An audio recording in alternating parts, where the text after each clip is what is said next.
Nais kong iparating sa inyo ang kalagahan ng pagmumotivate sa ating sarili.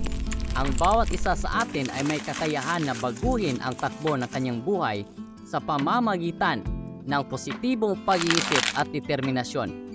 Sa bawat pagkakataon ng pagsubok, tandaan natin na ang ating lakas at kakayahan na lampasan ito. Hindi natin maaaring kontrolin ang lahat ng bagay sa paligid natin. Ngunit may kapangyarihan tayo na baguhin ang ating pananaw at damdamin tunggil dito. Ang bawat hakbang na ating tinatahak patungo sa ating mga pangarap ay isang malaking tagumpay.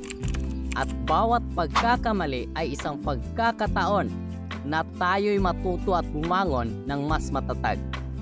Hindi natin dapat katakutan ang mga pagsubok. Bagkus ay dapat nating yakapin ito bilang bahagi ng ating paglalakbay.